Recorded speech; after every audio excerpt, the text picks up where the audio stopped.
Todo empezó con una conversación que no debía escuchar. Una de esas que te llegan como un balde de agua helada directo al alma. Yo estaba en la cocina, sirviendo café para todos después de una comida familiar. Mi esposo, Marco, había ido al baño, y su hermana, Laura, mi cuñada adorada entre comillas, creyó que estaba a solas con su madre. Te lo digo porque lo quiero proteger, mamá, le susurró, creyéndose sabia. Esa mujer solo está con él por su dinero. Me paralicé. ¿Esa mujer? ¿Interesada? Yo. Sentí que la sangre se me subía a la cabeza.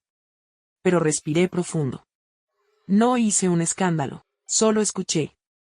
Porque algo me olía mal desde hacía rato, pero no tenía pruebas, hasta ahora. Laura siempre había sido la buena. La hija ejemplar. La que todos alababan por ser trabajadora, por estar pendiente de la familia, por tener una empresa exitosa. Y yo, la esposa del hermano. La que apareció después de que Marco tuvo una mala racha.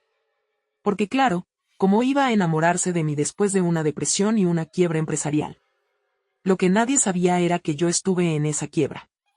Que lo ayudé con mis propios ahorros, que vendí joyas, que recorté gastos, que me partí la madre para mantenernos. Pero para la familia, yo solo era una arribista que apareció cuando Marco empezó a mejorar. Y ahora, encima, tenía a su hermana echándome tierra.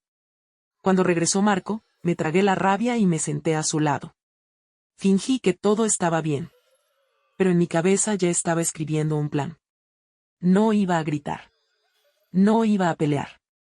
Iba a descubrir qué carajos estaba ocultando Laura. Porque las que son tan santas por fuera, son las que más mierda esconden por dentro. Esa noche no pude dormir. Marco roncaba a mi lado como si el universo estuviera en paz, y yo estaba con los ojos pelados mirando al techo, masticando la palabra interesada como si fuera vidrio molido. Recordé cada vez que Laura me miró con esa sonrisa falsa. Cada vez que me abrazó con esos brazos fríos de víbora. Y lo peor, cada vez que se metía en decisiones que solo le competían a Marco y a mí. Siempre tenía una opinión. Siempre tenía algo que decir. Pero lo más curioso es que en los últimos meses, Marco me había comentado algo que no le presté atención en su momento, que el dinero del negocio familiar no cuadraba. Que los balances no eran lo que solían ser. Que su papá, don Ramiro, estaba cada vez más preocupado. ¿Y quién llevaba las cuentas últimamente desde que el viejo empezó con problemas de memoria? Exacto, Laura. No te metas con ella, me decía Marco. Es mi hermana. Y siempre ha estado para mí. Y sí. Siempre estaba, demasiado. Siempre queriendo opinar en nuestra vida, en nuestras decisiones. Hasta cuando planeábamos tener hijos, Laura decía cosas como ay, ¿estás segura que ahora es buen momento? O Marco debería pensar en su carrera primero. Como si yo no tuviera cerebro. Pero ahora todo cuadraba. Así que decidí hacer algo que normalmente no hago, me metí donde no debía. Primero, al celular de Marco. No para buscar mensajes raros, eso me tenía sin cuidado, sino porque ahí tenía acceso a los correos del negocio familiar. Él los leía, pero nunca se metía a detalle. Yo sí. Porque a una interesada como yo, le gusta leer la letra chica. Empecé a revisar facturas. Comprobantes, órdenes de compra. Y encontré algo raro, una transferencia de 28,000 pesos a nombre de una proveedora que no existía en ningún otro documento anterior. Luego otra de 16,000 pesos. Y otra. Todas firmadas por Laura. Lo más descarado. Usaban nombres falsos, pero los RFC no eran válidos. Básicamente, eran facturas fantasma. Y ahí me ardió. Pero no lo confronté aún. Guardé las capturas. Abrí una carpeta. Me abrí un correo alternativo. Empecé a armar el rompecabezas. Porque si me iban a decir interesada, entonces iba a interesarme de verdad. La cabeza me daba vueltas como si tuviera una licuadora encendida dentro del cráneo. Ya no podía ver a Laura con los mismos ojos. Cada vez que hablaba, su voz me sonaba como chirrido. Cada vez que se reía, me imaginaba las manos metidas en la caja fuerte de don Ramiro. Pero seguí jugando a la esposa tranquilita. A la cuñada amorosa. Mientras por dentro me estaba prendiendo fuego. Marco no sospechaba nada. Lo tenía muy encima con problemas de trabajo, y Laura, como siempre, fingía estar al pendiente. Le llevaba comida a la oficina. Le hacía sus citas médicas. Y yo ya no sabía si estaba cuidando a su hermano o lo estaba manejando como marioneta. Pero una conversación casual me encendió todas las alertas. Una tarde, mientras servíamos café en casa de los suegros, escuché que Laura decía: voy a tener que irme a Querétaro unos días, tengo una auditoría pendiente en la sucursal. Yo me giré, levanté una ceja. ¿Sucursal en Querétaro? Y ahí se puso nerviosa. Ah, sí, bueno, es una proveedora que quiere abrir allá y me pidieron apoyo. Mentira. Esa noche, esa madrugada, porque apenas pude pegar el ojo, conecté el correo de Marco otra vez y rastreé la dirección fiscal de la supuesta empresa que Laura había registrado para una de las facturas. ¿Querétaro? Sí, claro. Pero no era una oficina. Era una casa. Una casa en una colonia clase media. Con portón blanco, cortinas cerradas, y a nombre de una tal Andrea Guzmán. Entonces usé algo más. El Facebook. Entré al perfil de Laura, y me fui a los likes, a las fotos etiquetadas, a los comentarios de sus amiguitas de yoga y demás. ¿Quién era Andrea Guzmán? Una supuesta excompañera de prepa que, casualmente, también salía en varias fotos con Laura, en playas, spas y una que otra imagen con bolsas de diseñador. Y entonces me cayó el 20. Laura estaba usando la empresa familiar para financiar su vida secreta con su amiguita. Todo eso mientras a mí me decía interesada. Mira tú. Ahí supe que esto ya no era algo que podía dejar pasar. No solo por lo que decía de mí, sino porque estaba robando descaradamente a sus propios padres y a su hermano. Y Marco, tan confiado, seguía defendiéndola como si fuera una santa. Guardé todo. Capturas, RFCs falsos. Fotos. Direcciones. Incluso saqué un extracto del registro público donde salía la casa a nombre de Andrea Guzmán, con fecha de compra de hace un año. Y con Laura como coacreditada en la hipoteca. Y entonces entendí algo que me dolió más que cualquier insulto. Laura no solo me odiaba. Me tenía miedo. Porque sabía que yo sí pensaba. Que no me iba a dejar. Que en el fondo, yo era la única que podía tumbarla del trono que se había construido dentro de la familia. Y créeme que tenía toda la razón. A veces uno cree que las familias se rompen por gritos, peleas, cachetadas. Pero no. Las familias se deshacen en silencio. En miradas que esquivan. En conversaciones donde lo más importante se queda atragantado. Ese domingo, en la comida familiar, Laura llegó más arreglada de lo normal. Tacones de aguja, vestido entallado, aretes grandes. Casi como si viniera de una sesión de fotos y no a ver a su madre enferma. Yo la observé. Ya no la veía igual. Ya no era la cuñada incómoda, ahora era una ladrona profesional disfrazada de hija ejemplar. Se acercó a saludarme con su beso en el cachete y su clásico gola, cuñis, y te juro que sentí náuseas. Pero me lo tragué. Todo. Porque la bomba que pensaba soltar necesitaba el momento exacto. Ese día no. Ese día solo observé. 2 noches después, aproveché que Marco estaba en una videollamada para mostrarle una carpeta que había guardado en mi compu. Marco, ¿puedes ver esto un momento? ¿Qué es? Quiero que mires bien antes de decirme que soy paranoica. Le pasé la laptop. La carpeta decía, cosas que Laura no quiere que veas. Lo primero fue un PDF con el acta de la casa de Querétaro. Después, los correos de transferencia con el RFC de una empresa fantasma. Las fotos de Andrea Guzmán con Laura en Tulum, en CDMX, en Nueva York. Facturas a nombre de la empresa familiar por tratamientos estéticos, vuelos, hoteles. Todo. Marco no dijo nada al principio. Solo miraba y leía. Luego su cara cambió. Primero ceño fruncido. Luego labios apretados. Finalmente, ¿esto de dónde lo sacaste? Todo está en el sistema de la empresa. Solo seguí las pistas que dejó Laura. No soy Sherlock Holmes, Marco. Ella no se cuidó. No puede ser. Puede. Y es. Se quedó en silencio. Apagó la laptop. Luego se quedó mirando la pared como si buscara una respuesta en el yeso. No puedo creer que mi hermana nos haya hecho esto. A todos. y ahí me salió lo que traía atorado. Y encima fue contigo a decirte que yo era una interesada, ¿no te parece una ironía de mierda? Te juro que no sé en qué estaba pensando. Lo sé.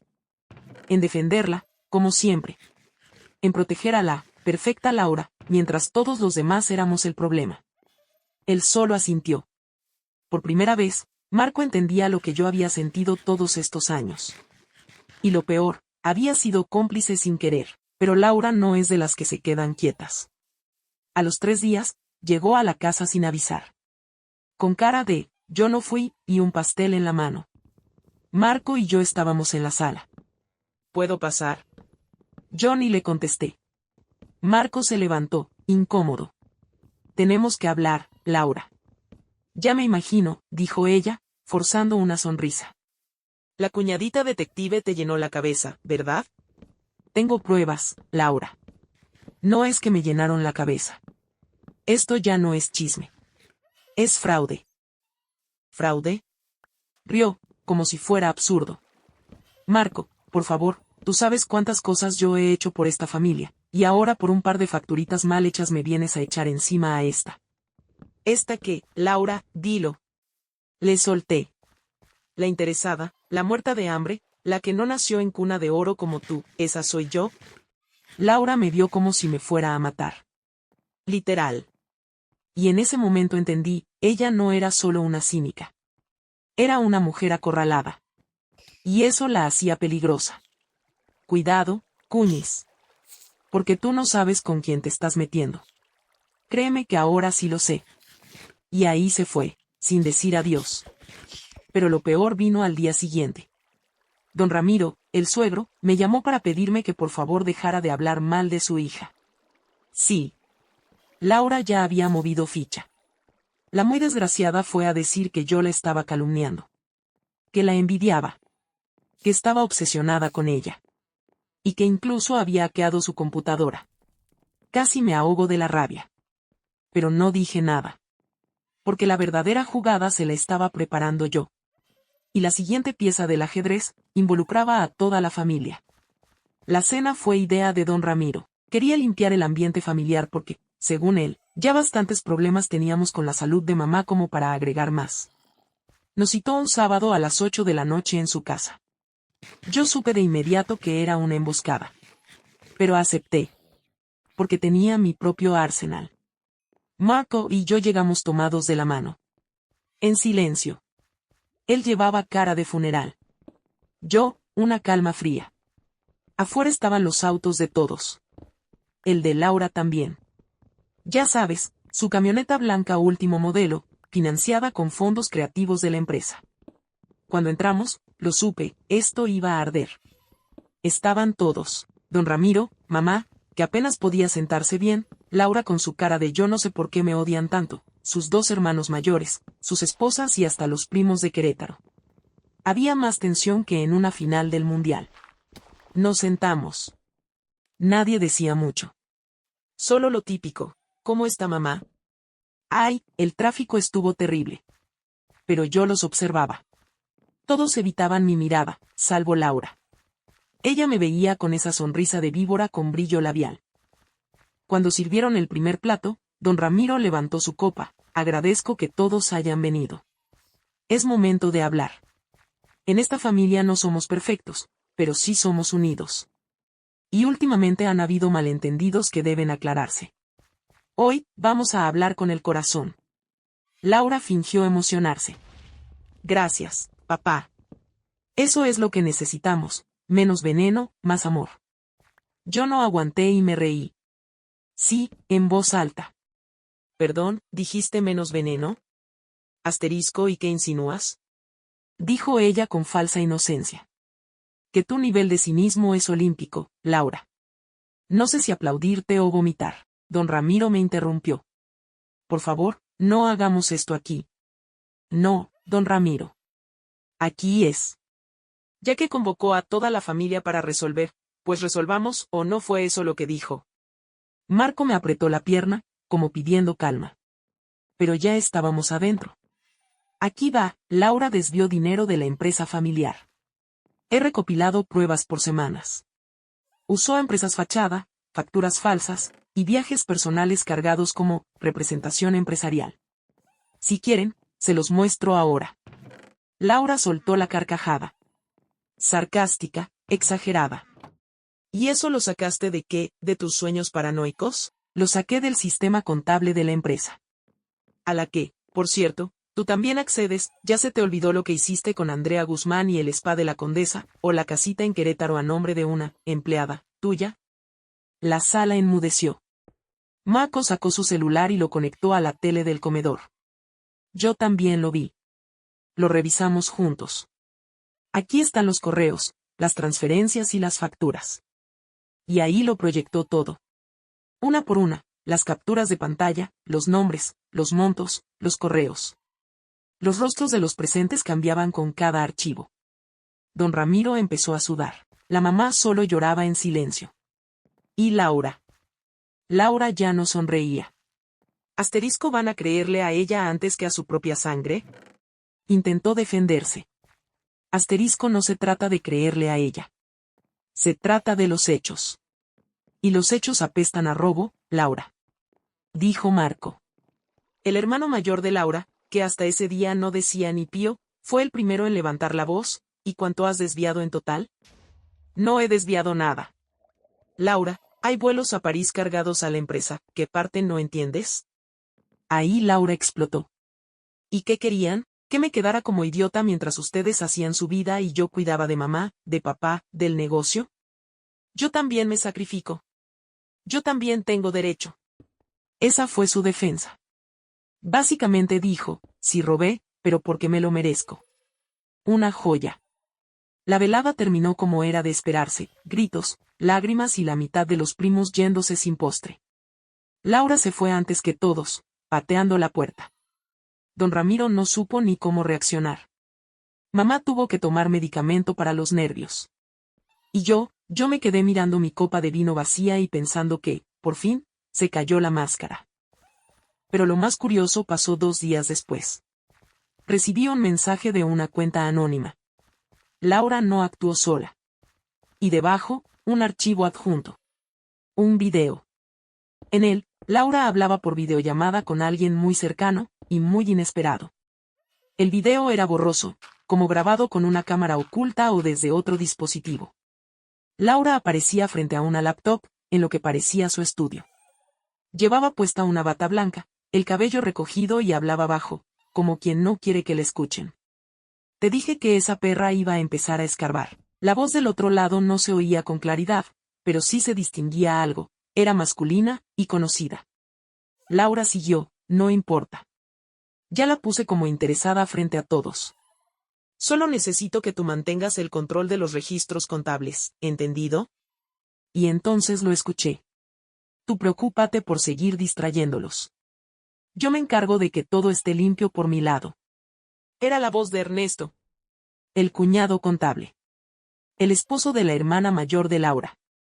El mismo al que don Ramiro puso como auditor interno hace años porque era de confianza. Se me heló la sangre. Ese idiota siempre me sonreía en las reuniones familiares. Me traía pan artesanal, me preguntaba por Marco como si de verdad le interesara. Y ahora resulta que él era el que ayudaba a Laura a maquillar los robos. Le mandé el video a Marco. No tardó ni 5 minutos en llamarme. Esto cambia todo. Lo sé. ¿Sabes qué significa esto, no? Que Laura no era la única.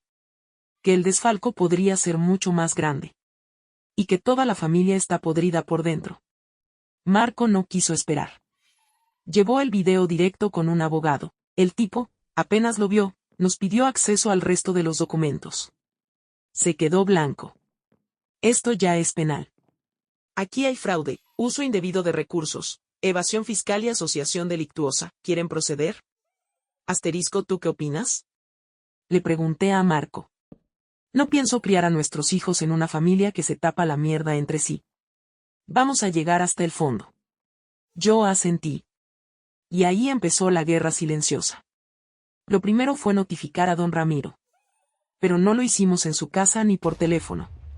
Fuimos a su oficina. Frente a frente. Con el abogado presente. Le mostramos el video. los correos, los desgloses, los montos. Don Ramiro se quedó en shock. Ernesto. Ernesto no puede estar involucrado. Él me ayudó a levantar todo esto desde cero. Asterisco, pues parece que lo ayudó a vaciarlo también, don Ramiro. Dijo Marco, sin rodeos. El viejo respiró profundo. Se llevó las manos a la cara. No puedo creerlo, mi hija, mi yerno. Asterisco, ¿y qué va a hacer ahora? Le pregunté. Tardó. Pero lo dijo, lo que tenga que hacer. Esto, ya no es familia. Es crimen. El siguiente paso fue solicitar una auditoría externa. Lo que encontraron fue un festín de corrupción, viajes de lujo facturados como consultorías. Pagos dobles a proveedores inexistentes. Transferencias pequeñas, pero constantes, a cuentas en bancos digitales. Un contrato de arrendamiento firmado a nombre de la empresa, pero usado como casa de descanso de Laura y Ernesto. La cifra total del desfalco superaba los 9 millones de pesos. Y el rastro se extendía desde hacía al menos 5 años. Yo estaba asqueada, pero también satisfecha. Porque ahora todo estaba documentado, ya no era mi palabra contra la suya. Ahora era justicia en proceso. Y entonces llegó el primer enfrentamiento post-descubrimiento. Estaba en casa cuando tocaron el timbre. Miré por la cámara, era Laura. Sola. Sin maquillaje. Llorando. Marco estaba en su oficina. Le avisé, pero él no salió. Fui yo quien abrió. ¿Qué quieres? Hablar, contigo. ¿Después de todo lo que hiciste? No tienes idea de lo que estás desatando. ¿Qué? ¿Que por fin pagues por tus actos? ¡Qué tragedia! Ella se limpió la cara, temblorosa. Hay cosas que no entiendes. Yo no fui la única, papá también sabía. ¿Qué? Papá sabía que Ernesto manipulaba las cuentas, lo dejó hacer porque le convenía. Yo solo me aproveché, como todos. Mi cabeza dio vueltas. ¿Tienes pruebas? No, pero si escarbas en los contratos viejos, lo verás. Hay transferencias que también benefician a papá. Y a los otros. Esto no es solo mío, ni de Ernesto. Es de todos. Y ahí, todo cambió otra vez. Porque ahora el monstruo era más grande. Cerré la puerta en la cara de Laura. La muy desgraciada me había soltado una bomba nuclear, así, como quien deja un paquete de Amazon. Tu suegro también robaba. Subí de inmediato a la oficina de Marco, que estaba como un muerto frente al monitor. Le conté cada palabra. Le describí cada expresión. No dudó. Tiene sentido. ¿Cómo que tiene sentido? ¿Tú sabías algo? No sabía, pero hay cosas que nunca me cuadraron. Gastos sin justificar. Donaciones fantasmas. Cambios de auto que no estaban registrados. Y papá siempre se hacía el tonto. ¿Y qué vamos a hacer ahora? ¿Lo vamos a enfrentar también? Marco no respondió de inmediato. Solo abrió su correo, buscó entre los contratos antiguos y me los mostró. Aquí. Mira esto. Estos pagos fueron autorizados por él directamente. Y ese proveedor no existe. Es una fachada que está ligada a una empresa en Belice. Todo esto es lavado. Me quedé helada. ¿Don Ramiro también? El hombre ejemplar. El que nos daba lecciones de ética. El que decía que yo era una interesada porque me importaban las finanzas de Marco. Y era él quien se había metido las manos hasta el fondo en el dinero familiar.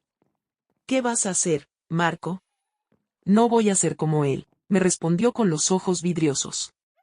Vamos a exponerlo, a todos. La reunión fue incómoda desde el minuto 1.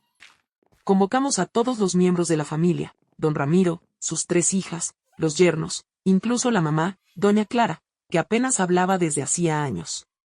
Marco se puso de pie y tiró la verdad como un mazo sobre la mesa. Videos. Documentos. Movimientos bancarios. Evidencias fiscales. Nadie podía decir no sabía.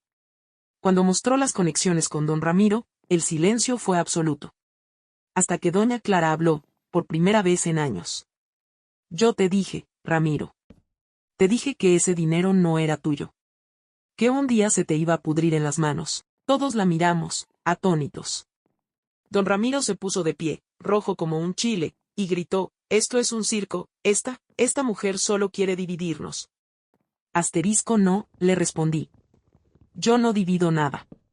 Solo vine a ver cómo se derrumba el castillo que ustedes construyeron sobre la mierda.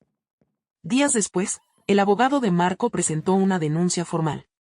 La noticia se filtró. La empresa familiar quedó congelada. Cuentas bloqueadas. Investigaciones abiertas. Y ahí fue donde vino la segunda traición. Don Ramiro denunció a Laura y Ernesto. Sí.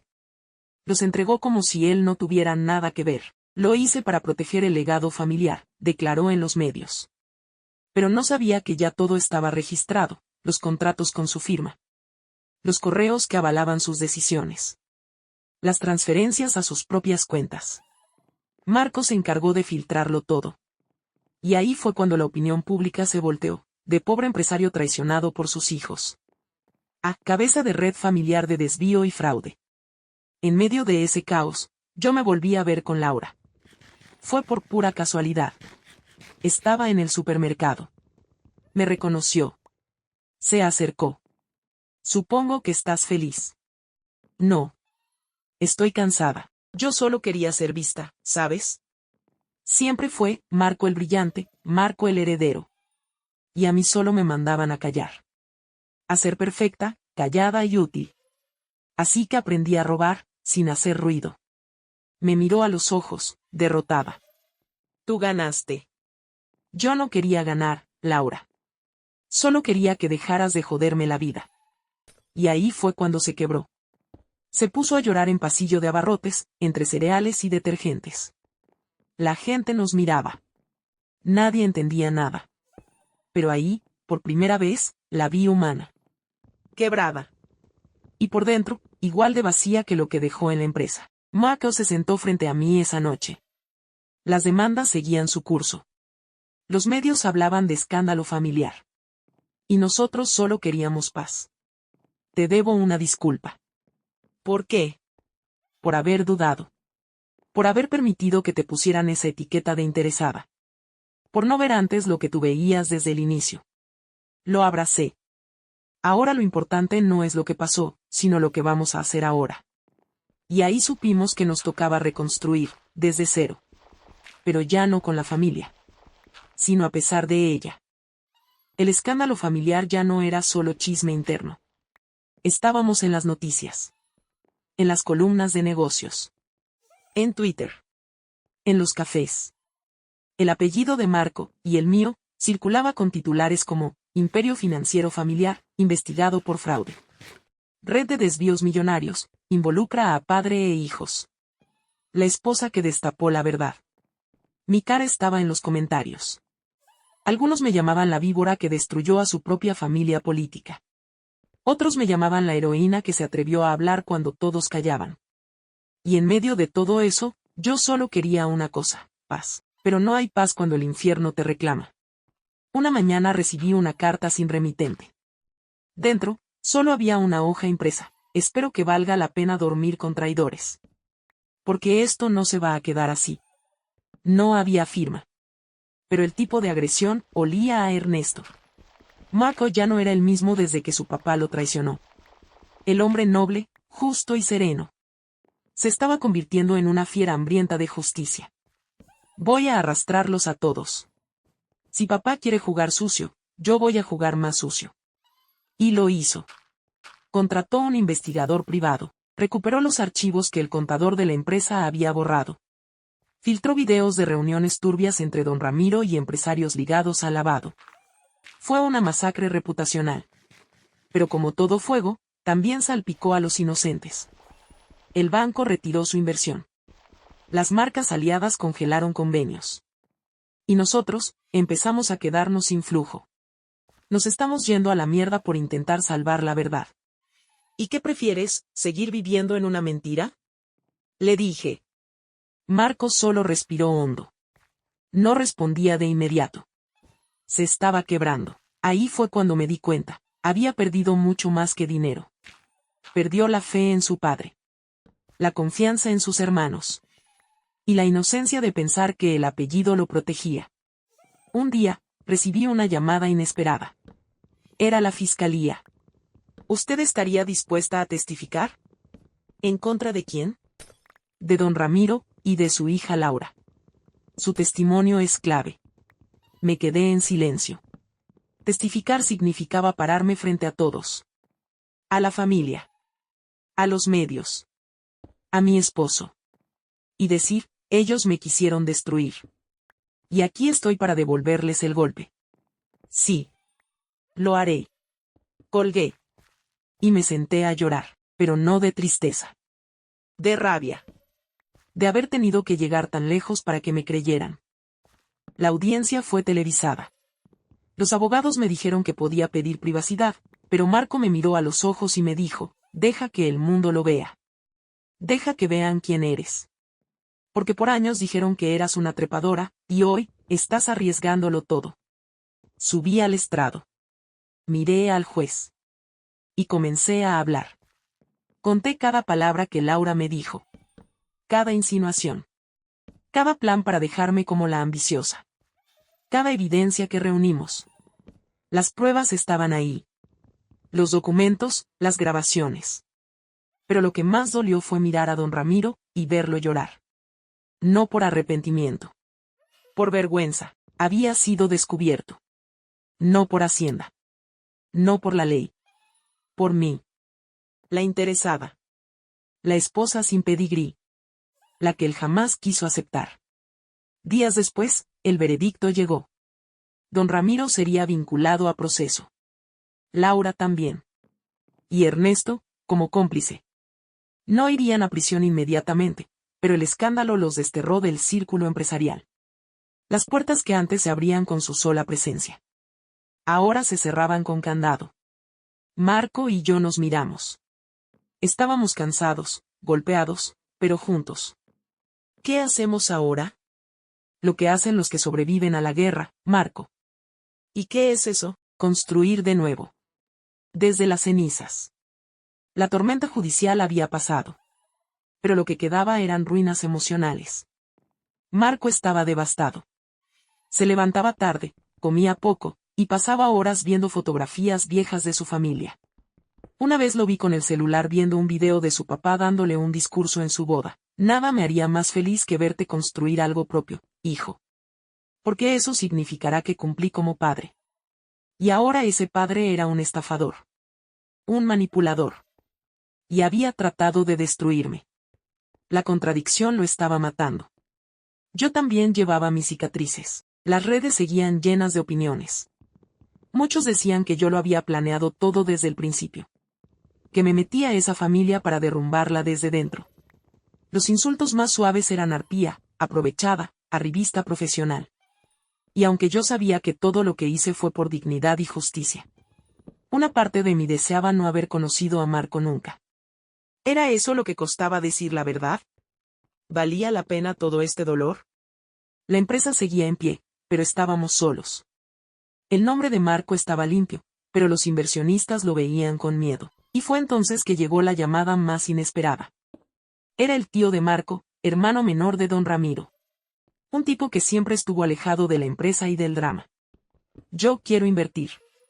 Pero sin nombres, sin apellidos. Solo el proyecto. Fue como ver una chispa en medio del caos. Y ahí supimos que todavía podíamos levantar algo nuevo. Marco decidió cambiar el nombre de la empresa. Abandonó el apellido, el logo, todo. Y lanzó una nueva marca con una frase que lo decía todo: tu historia no te define. Tus decisiones, sí. Pero mientras eso pasaba, la familia de Marcos estaba cayendo a pedazos. Su madre, doña Teresa, nos pidió vernos. Quedamos en un café discreto. Yo no sabía lo que hacía tu suegro, te lo juro. ¿Y cuando Laura me acusó de robar, tampoco sabías? Yo creí en mi hija. ¿Y ahora, en quién cree? Ella bajó la mirada. En ti. Nunca creí escuchar eso de su boca. Jamás. Me ofreció disculpas. Lloró. Me abrazó. Pero yo ya no era la misma. Ya no era la joven nerviosa que pedía permiso para hablar. Ahora era la mujer que había expuesto la verdad de su familia, y aunque aprecié el gesto, ya no había vuelta atrás. Marco me preguntó si quería mudarnos. ¿A dónde? A donde nadie sepa nada. Ni de ti ni de mí. Pero yo le dije que no. Huir era lo que ellos hacían. Nosotros ya no. Nos quedamos. Con los ojos encima. Con los chismes. Con los restos del escándalo. Pero también con algo que antes no teníamos: respeto. Una tarde, estábamos los dos en el balcón. Marco se acercó con 2 copas de vino y me dijo: te casaste con un hombre que pensó que podía protegerte, y terminé arrastrándote a una guerra. ¿Y tú te casaste con qué? ¿Con la interesada? Él sonrió, con tristeza. Me casé con la única que tuvo los huevos de decir la verdad. Nos besamos. No era un beso de película. Era un beso con sabor a cicatriz. A lo que sobrevive después del fuego. 1 año había pasado desde todo el escándalo. 1 año de reconstrucción, terapia, nuevas amistades, y una reputación que poco a poco empezó a limpiarse. Marco y yo abrimos una nueva oficina. Pequeña. Discreta. Pero nuestra. Ya no trabajábamos para sostener un imperio que no era nuestro. Ahora construíamos algo desde cero. Y por primera vez en mucho tiempo, éramos felices. O eso creíamos. Una tarde, llegó una notificación judicial. Una demanda. ¿De quién? De Laura. Sí. Mi excuñada. La misma que había sido descubierta robando. La misma que salió del país por rehabilitación. Volvía con una acusación absurda: difamación y daño emocional. Está buscando dinero. Nada más. Dijo Marco. Pero lo peor no era eso. Era lo que incluía la demanda: una carta firmada por doña Teresa. Una carta donde decía que yo había manipulado a Marco, que la familia nunca me aceptó, y que yo provoqué la ruptura de todo. Marco se quedó helado. Mi mamá escribió esto. ¿Lo dudas? No, pero me duele. Y fue entonces que apareció el verdadero detonante. Una llamada desde una notaría. El señor Ramiro dejó un testamento adicional. Usted está mencionada. Yo no entendía nada. Fuimos. El notario nos mostró una carta firmada, fechada 6 meses antes de su arresto. Si alguna vez sale la verdad. Quiero dejar constancia de que, mi nombre completo, fue la única que se atrevió a enfrentarnos. Que Marco es inocente. Que su matrimonio fue por amor. Y que si este apellido se hunde, es porque nosotros cavamos el pozo. Marco leyó esa carta en silencio. Luego rompió a llorar. Era la primera vez que veía a un hombre quebrarse de esa forma por una redención póstuma. Y aunque no borraba el daño, validaba todo. Esa carta cambió todo en la demanda. Doña Teresa y Laura quedaron desarmadas. Sus abogados se retiraron del caso. Y nosotros decidimos cerrar esa historia. Nos fuimos de la ciudad, pero no huyendo, sino para reiniciar. Elegimos un lugar sin historia, sin apellido, sin apellidos con peso. Solo un par de emprendedores, con ganas de vivir en paz. Hoy vivo de forma simple. Mi esposo da charlas sobre ética empresarial. Yo tengo un pequeño estudio donde asesoro a mujeres en negocios. Y cuando alguien me pregunta, ¿cómo llegaste hasta aquí? Solo sonrío y digo, porque un día, alguien me llamó interesada. Pero el karma le cobró intereses.